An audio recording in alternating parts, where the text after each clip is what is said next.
अभी बाई ही उसे किस करने की ट्राई कर ही रहा होता है कि तभी ऊपर से जोजो आकर उसका ये प्लान नाकाम कर देती है एंड फिर उसे घसीटती हुई अपने साथ लेकर वहाँ से चली जाती है।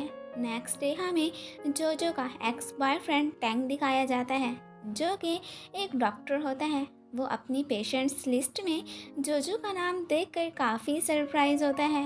दूसरी तरफ ऑफिस में आज वाइस प्रेसिडेंट को मंथली परफॉर्मेंस की रिपोर्ट देने का दिन आ गया होता है। अब यहाँ पर जोजो जब उन्हें अपनी परफॉर्मेंस का बताती है जो कि उसने अपना गोल अचीव कर लिया था, इस बात से वो तो बहुत खुश होते हैं और जोजो का सारा स्टाफ भी काफ़ी हैप्पी नज़र आ रहा होता है। बट इस वक्त डिंग की शक्ल देखने वाली होती है जो कि उसकी सक्सेस से काफ़ी जेलस फील कर रही होती है। अब फिर बाद में वो जोजो को नीचा दिखाने आती है बट वो तो उसकी बातों का कोई बुरा नहीं मनाती। उसे भी पता था कि ये बस मेरे कामयाब होने पे ही जल भुन रही है। अब वो जब मॉम के साथ अपना दोबारा चेकअप कराने आती है तो यहाँ पर उसे पता चलता है कि उसका डॉक्टर कोई और नहीं बल्कि टैंग है।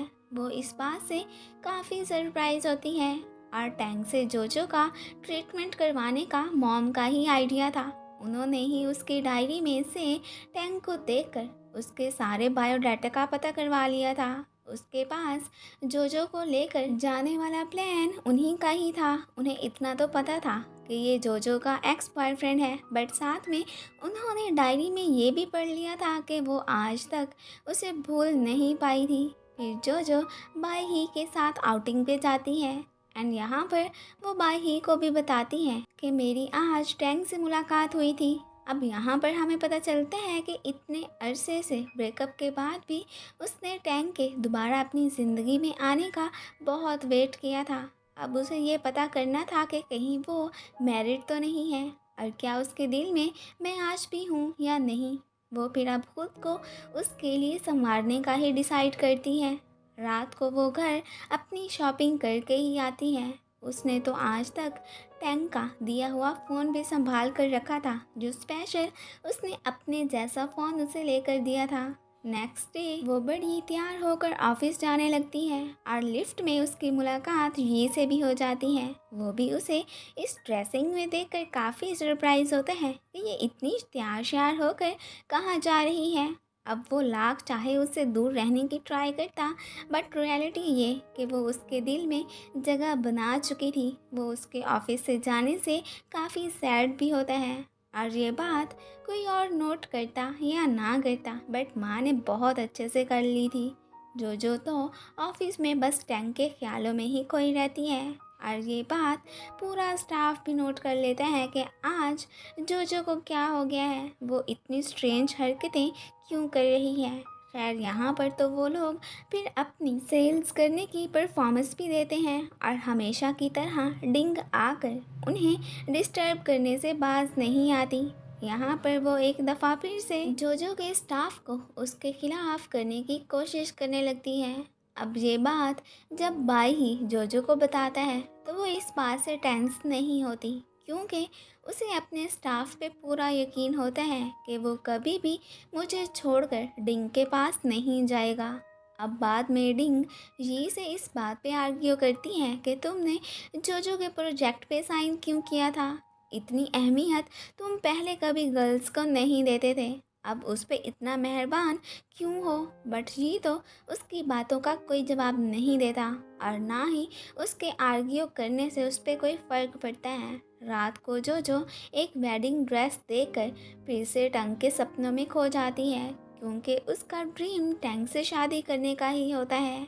एंड फ्रेंड्स, एक बात तो बताएं, हर इंसान की लाइफ में कोई ना कोई ड्रीम ज़रूर होता है। आपका ड्रीम क्या है हमें से शेयर ज़रूर कीजिएगा।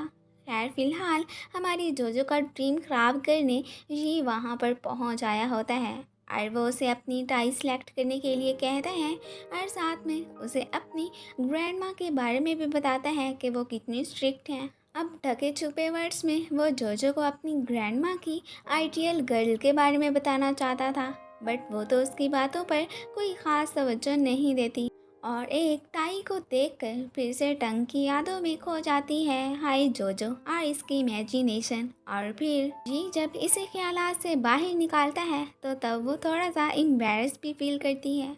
अब नेक्स्ट डे मिस्टर मा कॉल करके जोजो को ऑफिस में आने को कहते हैं। वो जब वहाँ पर आ जाती हैं तो अब वो फिर इसे आफ्टर सर्विस कॉन्ट्रैक्ट के बारे में बताते हैं। अब उसके प्रोजेक्ट पर साइन तो हो गए थे। अब बदले में उसने ही के घर जाकर उसके वर्क वगैरह को कंप्लीट करने में उसकी हेल्प करनी थी, जिसके लिए वो मान ही जाती है। अब नेक्स्ट डे फिर वैलेंटाइन का डे होता है और आज के दिन वो एक रेस्टोरेंट पर जाती है तो वहाँ पर उसकी मुलाकात कोइंसिडेंटली टैंग से भी हो जाती है। उसे देखकर जोजो की खुशी का तो कोई ठिकाना ही नहीं रहता।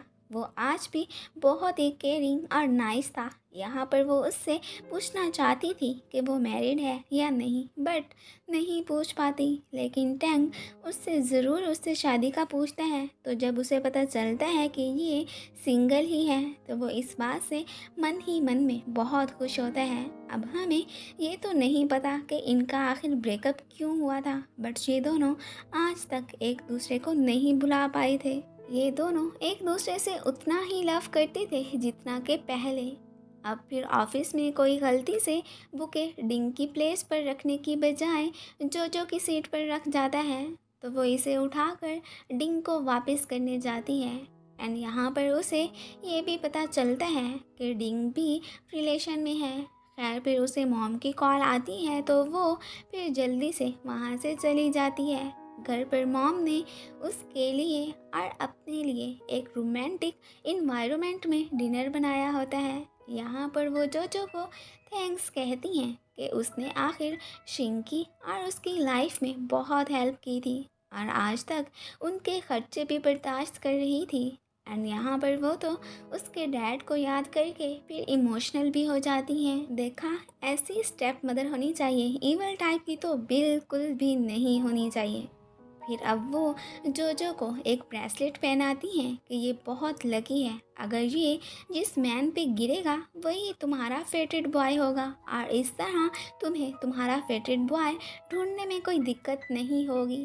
खैर थोड़ी देर बाद माँ उसे जी के पास जाने को कहता है ताकि वो उसके पास जाकर उसके वर्क में उसकी हेल्प कर सके।